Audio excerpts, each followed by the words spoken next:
The Pursuit of Happiness, a journey of courage and inner peace. Many years ago, I also believed that happiness was a destination. Something that, if I ran hard enough, worked tirelessly, or accumulated achievements, I would finally reach one day. But life, in its silent wisdom, showed me that happiness is not a place, but a path. And, just like Chris Gardner from the moving film The Pursuit of Happiness, I needed to learn that true peace comes from within, even when everything outside seems to be falling apart. I remember the first time I watched the film. I saw a hardworking man sleeping in public bathrooms with his son, facing humiliations, but never giving up. He had no job, no roof over his head or security, but he had a dream. And more than that, he had love. That little boy who believed in him was his light in the darkest days.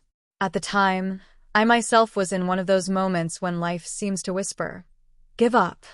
But Chris made me see that happiness is not the absence of struggle, but the courage to keep going. Just like him, I have spent sleepless nights counting pennies to see if I could pay the rent. I have smiled in job interviews while my heart was heavy with insecurity. I have believed that if I could just get a better position, a bigger house, a perfect relationship, then I would finally be happy.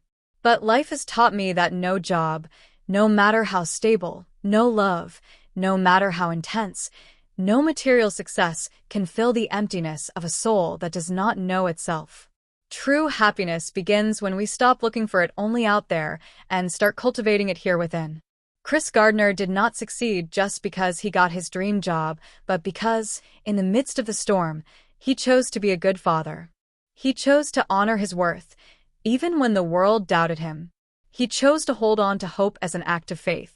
And that is what ultimately sustains us, the ability to find beauty in struggle, meaning in pain, and peace in chaos. Today, I look back and see that every fall, every tear was a step toward understanding that happiness is not about having everything, but about loving in spite of everything. It is about building relationships that elevate us. It is about working with purpose, but above all, it is about waking up every day and remembering that life does not have to be perfect to be good. That, like Chris and his son that night in the subway bathroom, even in the most difficult moments, we can choose to embrace ourselves and say, "It's going to be okay." Because in the end, happiness is not a trophy at the end of the race. It is the courage to run. It is gratitude for the sun after the rain. It is the silence of the soul when, finally, we understand that we already have enough, and that we, by ourselves, are enough. So, if you are tired, lost, or doubting today, remember, your happiness is not only in the job that is yet to come, in the love that you will find, or in the house that you will one day have. It is in you right now, in your resilience, in your ability to see light where others only see darkness.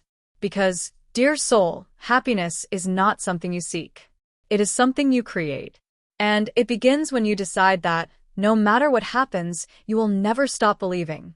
Not in yourself, not in tomorrow. With love, Jenna.